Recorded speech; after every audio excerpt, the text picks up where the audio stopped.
Next guest, a former fundraiser for President Obama, says he's kind of pulling for Jeb Bush. Joining us right now is the founder and CEO of Peebles Corporation and two-time member of President Obama's National Finance Committee, Don Peebles. Don, welcome back. Thank you. Don, first off, what's your interaction with Jeb? I've known Jeb for 20 years, since before he ran for governor of Florida. And I watched Jeb as a business leader get engaged in the community and also be a successful entrepreneur. And then I watched him run America's third largest state and grow jobs and expand economic opportunity for many, many people. So you feel as though he's got the best resume. Do you feel as though he's ready for the job? Yeah, you know, not only the best resume. Out of the 17 Republican competitors for the nomination, Jeb has certainly got the most qualifications. I'd say he and John Kasich are the two most qualified in terms of private sector and public sector experience.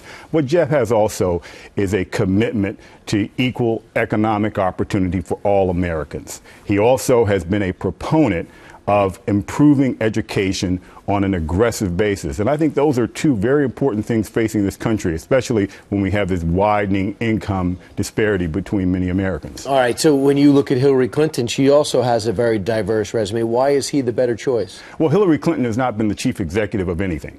And so she has not run a government at all. And I think that that's important. She's not run a business at all. I think those are important characteristics. Also, I am not hearing from her a plan of how she intends to move people out of poverty and how she is going to restore the American dream for all Americans. And until I hear that, I couldn't look at her seriously. Absolutely, Don. And do you think Biden's getting in? I think he may. I think that there's a groundswell of people looking for alternatives and looking for something different.